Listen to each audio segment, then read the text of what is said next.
Haram udah jelas, sekarang tinggal yang syubhat. Kalau dalam hadisnya, syubhat ini harus kita hindarin, harus kita jauhkan. Sehingga dalam kalimat hadis ini, famanittaqash syubhat, ittaqo itu menghindari. Sehingga kan kita ittaqullaha haqqa tuqatih wala tamutunna illa wa antum muslimun. Bertakwalah kepada Allah. Artinya menghindari diri kita dari dari api neraka. Maksudnya begitu. Takwa itu dari asal kata al-wiqayah. Wiqayah itu pencegahan. Cegah diri kita dari siksa api neraka. Itulah takwa, jauhkan diri kita. Famanittaqash syubhat, dan barang siapa yang menjaga dirinya dari hal-hal yang syubhat. Artinya dia tinggalin tuh Pak yang syubhat itu. Faqad istabra'a li dinihi wa 'irdihi. Nah, kalau kita menjauhkan yang syubhat, maka kita telah menjaga agama kita dan kehormatan kita. Karena kita khawatir orang yang melakukan syubhat khawatir akan terjerumus kepada yang haram. Contoh begini, ada orang yang ngumpul-ngumpul gitu ya. Awalnya cuma main gaple gitu. Awalnya cuma main gaple. Ngumpul, seneng, awalnya cuma untuk hiburan awalnya. Nah, gitu ya.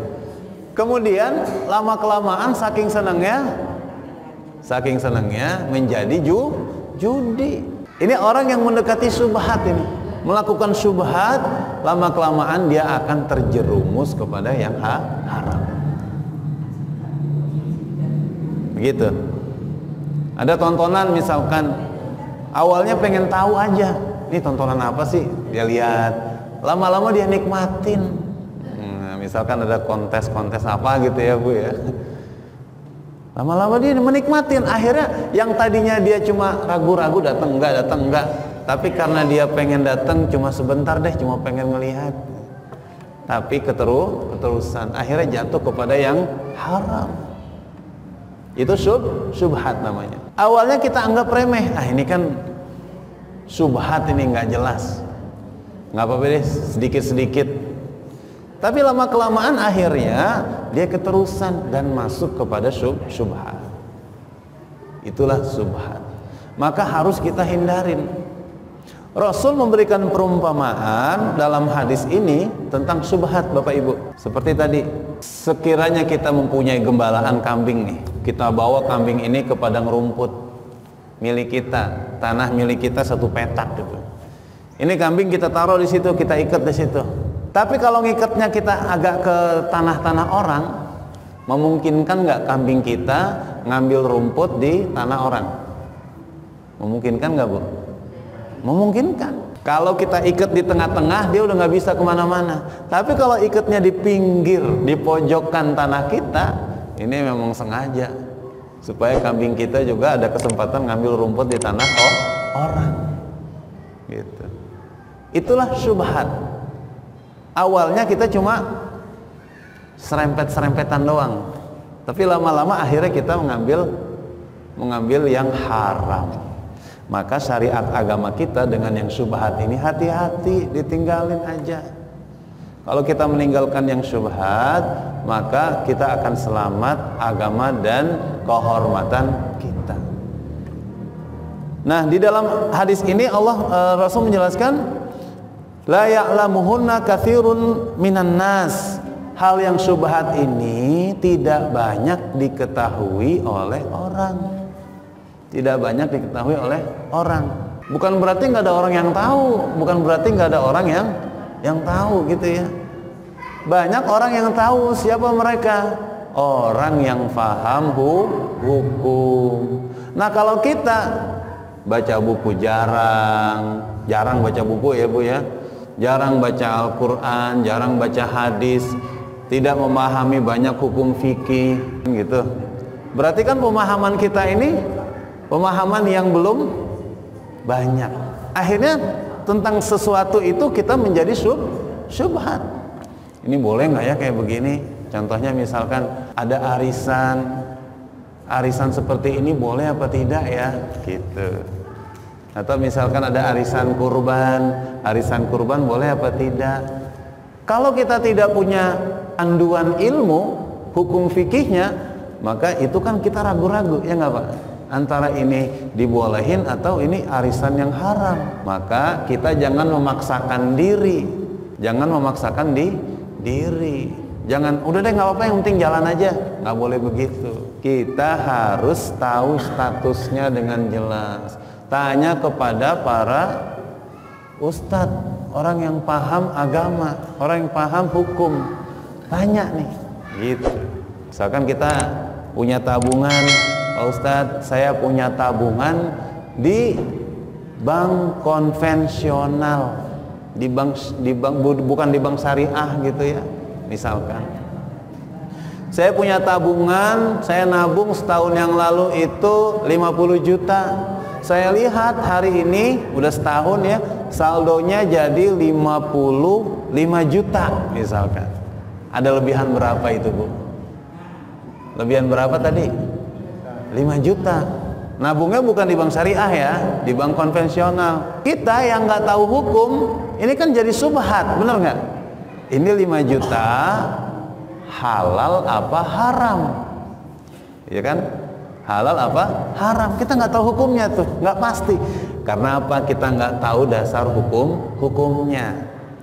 Tapi jangan sampai rezeki ini.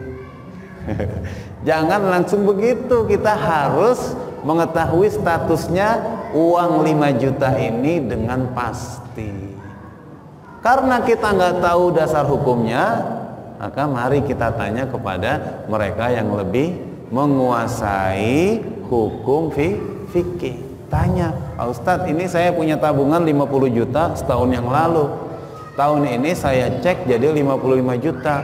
Apa status 5 juta ini? Tanya ya Bu ya, kayak begitu. Nah, nanti ke jawaban Ustadznya begini-begini, ya harus kita ikuti. Seperti itu. Termasuk kita melakukan kerjasama dengan orang gitu ya. Misalkan kita dapat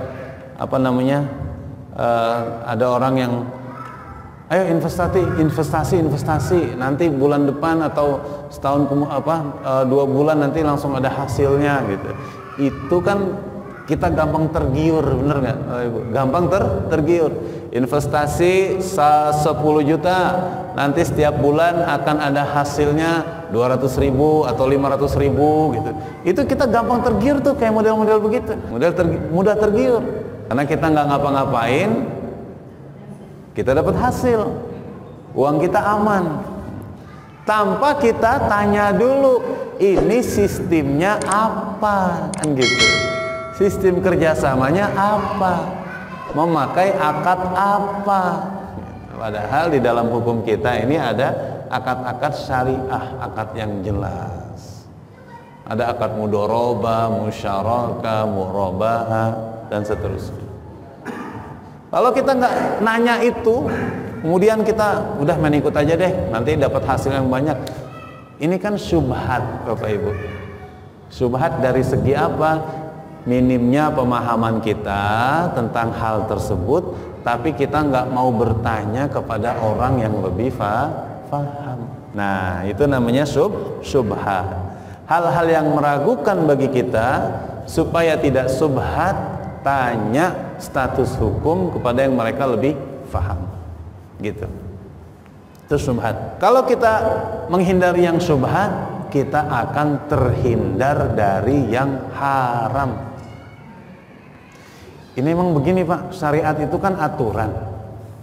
Syariat ini aturan. Kita hidup ini ada aturan. Ya, termasuk kita jadi warga negara nih banyak banget aturan. Bosan saya. Aturan yang terbaru adalah ngisi bensin harus pakai aplikasi. Ribet nggak Bu? Ribet nggak? Ya ribet banget. Kemarin kita dipaksa harus jaga jarak 1 meter, pakai masker. Terus kemarin baru lagi kalau naik motor nggak boleh pakai sendal jepit, terus pakai sepatu. Aturannya ribet banyak banget.